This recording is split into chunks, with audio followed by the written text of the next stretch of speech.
ഇന്ന് നമ്മൾ പറയാൻ പോകുന്നത് വെളുത്ത് മുന്തിരി പോലെ കുലകുലയായിട്ടുണ്ടാവുന്ന തിന്നാൻ കൊള്ളില്ലാത്തൊരു ഫ്രൂട്ടിനെ കുറിച്ച്. ഇതിൻ്റെ കോമൺ പേര് ഇന്ത്യൻ മൂൺസീഡ് അല്ലെങ്കിൽ പത എന്നാണ്. ഇന്ത്യയിൽ തന്നെ പല പേരുകളിൽ ഇത് അറിയപ്പെടുന്നുണ്ട്. സംസ്കൃതത്തിൽ രാജ്പത അല്ലെങ്കിൽ ബൃഹത് പത എന്നൊക്കെ അറിയപ്പെടുന്നുണ്ട്. മലയാളത്തിൽ പാടത്താളി, അതുപോലെ തന്നെ പട്ടിച്ചെവിയൻ എന്നൊക്കെ അറിയപ്പെടുന്ന ഒരു ചെടിയാണിത്. തമിഴിലാണെങ്കിൽ പൊന്മുകുട്ടൈ, പിന്നെ കന്നഡയിലാണെങ്കിൽ ഹതേബള്ളി, മറാത്തിയിലാണെങ്കിൽ തോരളി, പടവ. ഇത്രയും പേരുകളുള്ള ഇത് മെനിസ്പെർമേസിയ ഫാമിലിയിൽപ്പെട്ട സൈക്ലിയ പെൽഡാറ്റ എന്ന സയന്റിഫിക് നെയിം ഉള്ള ഒരു ചെടിയാണ്. ഇന്ത്യയിലും ശ്രീലങ്കയിലും ഒക്കെ ട്രഡീഷണലി ഒരുപാട് മെഡിസിനൽ പ്രോപ്പർട്ടീസും കൾച്ചറൽ സിഗ്നിഫിക്കൻസും ഉള്ള ഒരു ചെടി കൂടിയാണിത്. ഈ പറഞ്ഞതിൽ നിന്ന് തന്നെ മനസ്സിലാവും ഇത് ഇന്ത്യൻ സബ്കോണ്ടിനെന്റ് നേറ്റീവ് ഒരു ചെടിയാണ്.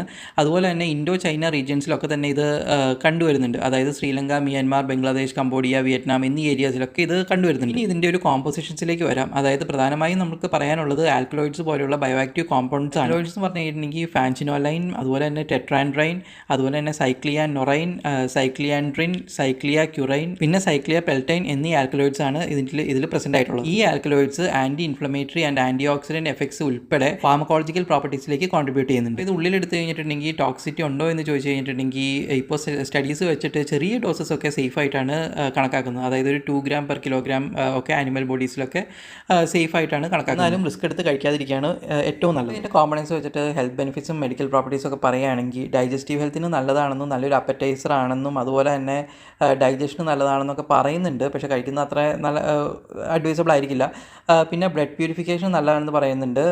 അതുപോലെ തന്നെ ആൻറ്റി ഇൻഫ്ലമേറ്ററി പ്രോപ്പർട്ടീസ് ഉണ്ടെന്ന് പറയുന്നുണ്ട്. ആൻറ്റി ഓക്സിഡൻറ്റ് പ്രോപ്പർട്ടീസും ഉണ്ടെന്ന് പറയുന്നത്. കൂടാതെ സിസ്റ്റിറ്റിസ് ഡൈസൂരിയ എന്ന യൂറിനറി ഡിസോർഡേഴ്സ് ട്രീറ്റ് ചെയ്ത് യൂറിനറി ഹെൽത്ത് ഇംപ്രൂവ് ചെയ്യാനുള്ള പ്രോപ്പർട്ടീസും അതൊരു യൂണീക് സെറ്റ് ഓഫ് പ്രോപ്പർട്ടീസ് ഉണ്ടെന്ന് പറയുന്നുണ്ട്. നെറ്റിൽ നിന്ന് കിട്ടിയ ഇൻഫർമേഷൻ വെച്ചിട്ട് ആയുർവേദ സിദ്ധ മെഡിസിൻസിൽ എക്സ്റ്റെൻസീവായിട്ട് യൂസ് ചെയ്യുന്ന ഒരു ചെടിയാണെന്നാണ് പറയുന്നത്. എക്സ്റ്റേണൽ ആപ്ലിക്കേഷൻസ് നോക്കുകയാണെങ്കിൽ മുറിവ് ഉണക്കാനും പാമ്പ് കടിക്കും പിന്നെ സ്കിൻ ഡിസോർഡേഴ്സിനും. പിന്നെ ഇന്റേണൽ ആപ്ലിക്കേഷൻസ് നോക്കുകയാണെങ്കിൽ ജോണ്ടിസ്, ആസ്മ, ഡയബറ്റീസിനുള്ള ചികിത്സയ്ക്കായിട്ട് ഇത് യൂസ് ചെയ്യുന്നുണ്ട്. അത് കൂടാതെ ഫെബ്രിഫ്യൂജ് ആയിട്ട് യൂസ് ചെയ്യുന്നുണ്ട്. അതായത് പനി കുറയ്ക്കാനുള്ള എക്സ്റ്റെൻസീവ് പനി കുറയ്ക്കാനായിട്ട് യൂസ് ചെയ്യുന്നുണ്ട്.